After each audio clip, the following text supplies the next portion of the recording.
I think what this film does very well is it just tells you a human story from many different perspectives.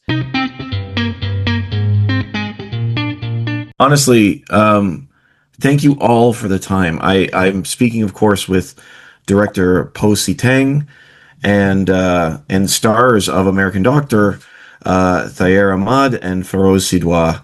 The subjects, the stars in question. American Doctor is an absolutely stunning, stunning film.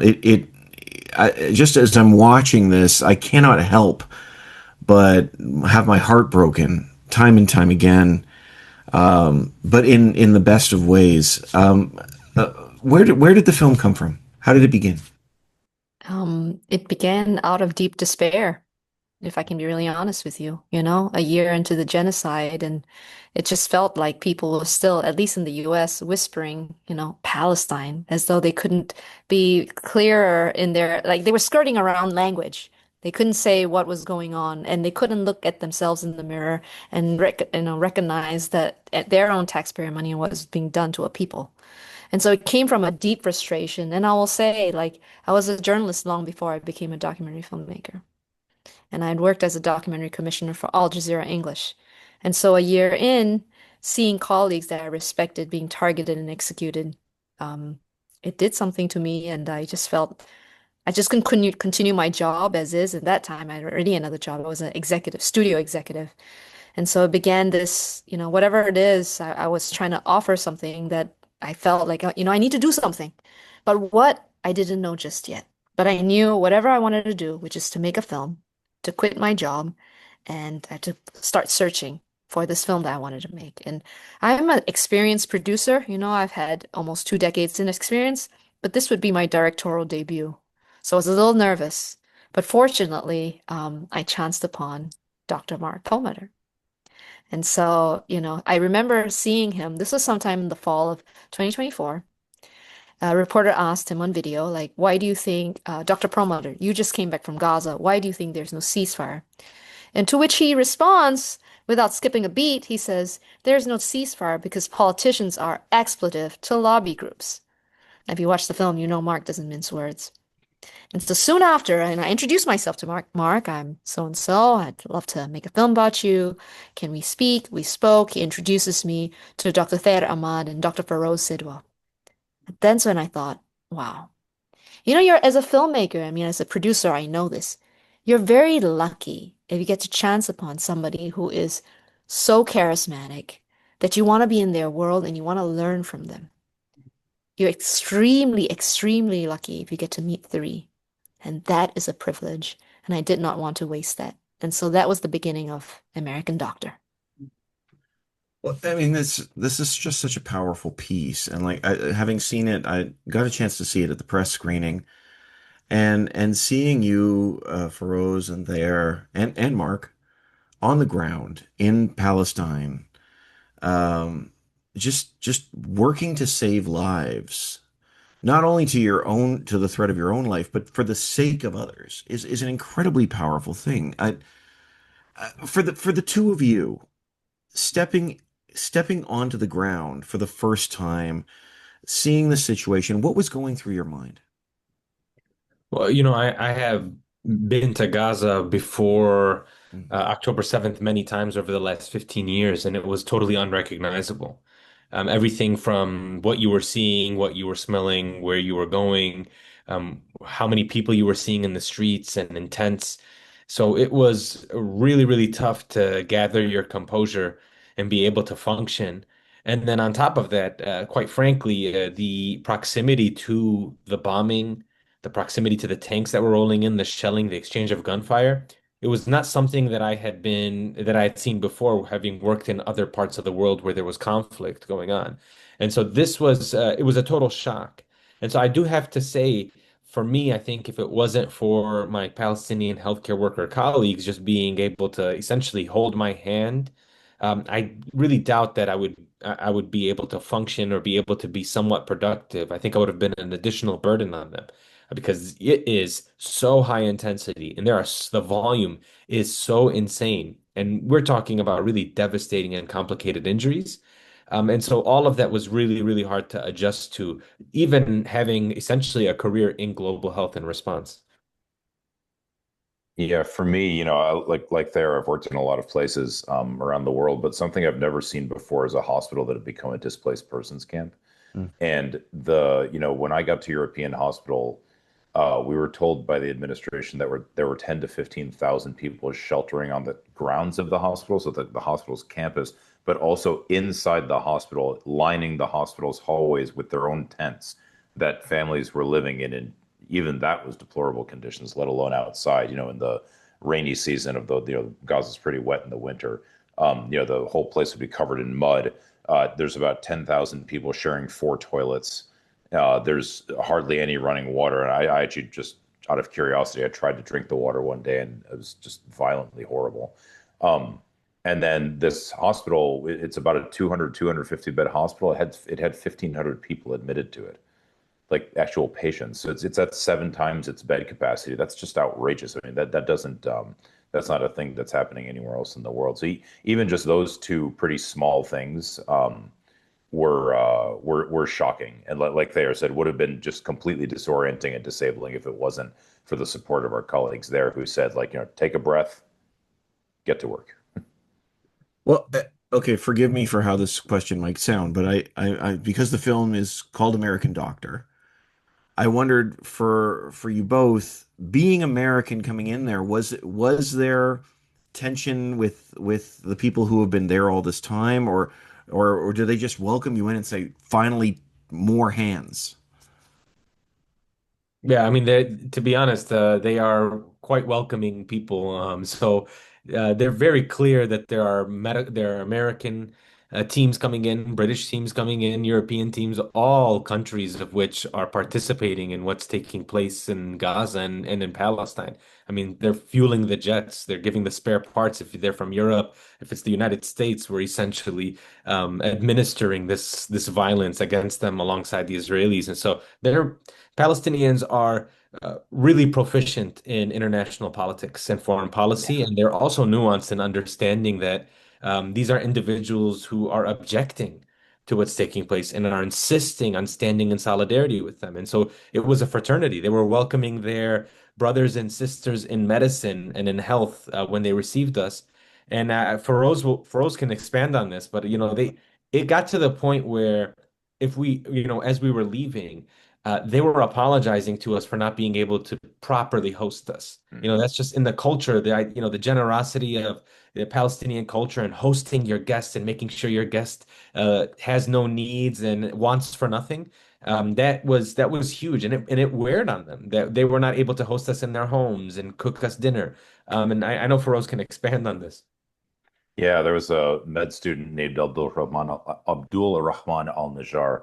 He was 23. He was killed last year, but he was 23 when he died. But um, when I left Gaza, I remember he said, "Don't remember Gaza like this. This isn't Gaza. When you come, we'll rebuild Gaza, and then you come back, and we'll go have tea on the beach together, and that'll be how you remember Gaza. You'll never see it again that way." But yeah, just to emphasize what they said, almost to the person.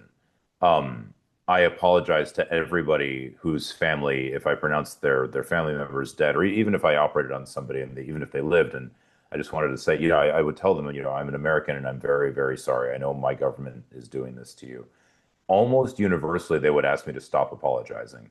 Then they would say, no, no, it's not you, it's your government that's doing this. Now, I think that's a false dichotomy in a democratic country. But the Palestinians are very familiar with what it is to have no control over your life, and they were very well aware that obviously I didn't show up in this place to be a doctor because I want it to be destroyed. It's quite the opposite. So no, that I have never encountered anything even remotely approaching an anti-American sentiment in the Palestinian territory, which to me is kind of shocking, actually. That's amazing. That's amazing. And Poe, as you sat on the ground with these two guys, two gentlemen, what how did it affect you? How does this experience change you, having been on the ground with them and seeing them in action? I'm really glad you asked me that question, Steve, because I wasn't in the ground. That was never going to happen for me. Mark, the eternal optimist, Dr. Mark Perlmutter, he in the early days of filming, he said to me, "I'm gonna train you as a scrub nurse. I'm gonna take you into Gaza." I'm like, Mark, that's never gonna happen. Anybody that does a cursory search of my name, and we know who controls the borders, they do a cursory search of my name, what are they gonna find? In the past, my work, past experience, New York Times journalist, Al Jazeera English documentary commissioner, ABC News Studios executive for Disney. Like that, are they gonna let me in? So I knew like early on that was not gonna happen. So we would have to work with a Gazan team, a Gazan cinematographer. Unfortunately, because I worked at Al Jazeera English, I worked with Reem Haddad, who's a producer on American Doctor, and she was also a documentary commissioner. And back in 2023, towards the end of the year, she had worked with this incredible cinematographer, Ibrahim Al-Otla, and who's our DP, and then the co-producer Mohammed Sawaf. And I saw their work, and I'm like, this is incredible verite work. Reem, can we work with this team? And so we reached out to Ibrahim and Mohammed. And so everything that you see from Gaza, it is a testament to both their craft and their courage. And this entire film, it's we are the sum of our parts, and our team spans 8 different countries. No one person, no one country could have pulled this. It took all of us, but it definitely took the sacrifices of our Gazan colleagues. That's amazing. Absolutely incredible. Because this footage is unreal. Like It is I'm unreal. sorry, it is real, but I mean it's shockingly unreal. It feels like it's like oh my goodness, sorry. I mean, and I know exactly, Steve. And like we work with like two of the best editors. One of our editors, Emma Ryan Yamazaki. She was nominated for 2 Oscars like last year, right? Black Box Diaries. And I remember she was the first editor on the project. And when we got Ibrahim's footage, she said to me, "Who is your cinematographer? Everything can be used. Nothing. You don't need to cut anything." I said, "Yeah, it's just one person." And I don't think I've ever really mentioned this. Ibrahim does not speak English. Hmm. That means he is able to read body language. He knows when to lean in, when to move back. He knows, okay, Mark is gonna be emotional in this scene. He knows when to turn. He knows. So we are communicating with him and through Reem, and this person is on his own. And sometimes Mohammed Sawaf, the co-producer, would be there with him. And I will tell you one more thing. When we were filming in Gaza, this was March 2025, there was already a blockade in place. What does that mean? There was not food going in. That means they were already starving, along with their families. Both Ibrahim and Mohammed have 5 children each. Their youngest is very same, almost the same age as mine, and actually has the same name. Ibrahim's daughter and my daughter have the same name, Naveen. So, it just whatever, again, I say this again, like it's really their courage and their craft. They're so good at what they do. And I have worked with so many cinematographers in my past 2 decades in my career, in filmmaking, and never have I worked with someone like this. And so whatever they gave us, we want to honor that, and we want to make sure the message of our film, American Doctor, that we made with them goes out far and wide. Absolutely. Well, speaking of the message far and wide, I'd love to talk to you both about the struggles with connecting and getting that messages out. We see, Feroze, you're doing interviews with CNN, and worried that you're actually going to be heard, or different. Forget who it was, the news station you're where you're actually discussing whether or not the interview will ever air. Um, can you talk about the challenge of getting the message out of the realities that you're facing? The challenge is that the U.S. usually when the United States attacks somebody, the American media goes along with it, and the to be frank, Canadian media isn't much better, but when the U.S. attacks somebody, the American media goes along with it, and that means that the people being attacked are not people. They're unpeople. They're not deserving of having their story told, of having their dignity maintained, of recognizing their loss, what it means to drop bombs on these people. It's very different from when an official enemy attacks somebody. And so being unable to really get this message out in the media to the degree that it should have, with the seriousness that it should have, with the right focus, with the right emphasis that it should have had, that's what this kind of movie can cut through. This kind of film can show people what they really should have seen on their screens from, because you saw some of it on social media. The Palestinian, there are hundreds of Palestinian journalists in the Gaza Strip, and a lot of them are dead. And a lot of them have really done some incredible work, not just on social media, but also for Al Jazeera, for the Associated Press, for Reuters, for plenty of our outlets. But they've been picked off one by one by one by one. Um, and the social media space has been tightened up very aggressively over the past year. So this kind of film can cut through all that, because it's a film and it kind of stands on its own. And people like you see it and they're like, I think they're pretty affected by it. So it's kind of hard to contain it and stop it at that point. Absolutely, absolutely. One of the comments that's made within this film that I think is very interesting, and forgive me, I can't remember whether it's you, Feroze, you there, or Mark, says, "I'm not pro anything. I'm a human being." Because I think one of these things with an issue as certainly as important as this is the assumption is you have to pick a side to be involved in help.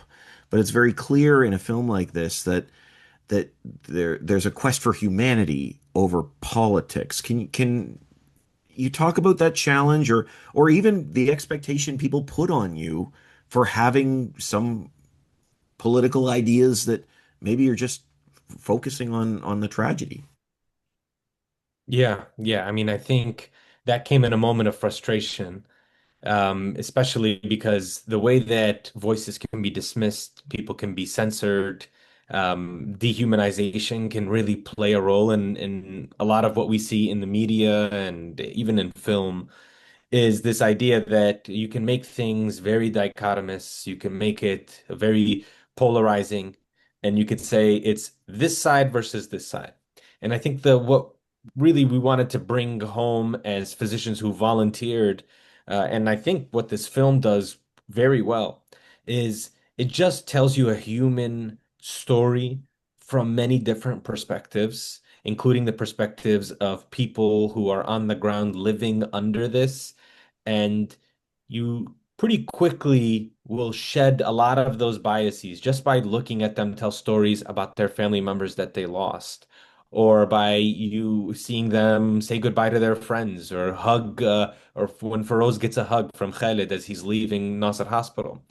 And I think that I was just so frustrated in that moment because it's not a serious sort of allegation against any of us that, oh, this person is anti this or this person is pro that. It's just a way to derail the conversation. It's a way to distract. It's a way to continue the status quo. And I think for me, when you know the cost of that distraction, it really frustrates you and it really upsets you. And so I think that's, part of what why I'm, really hopeful about this film and the power of film and hopefully that we can get it in front of audiences is because it's that's not the question that will come up from most audiences or from most people that we talk to like you, Steve.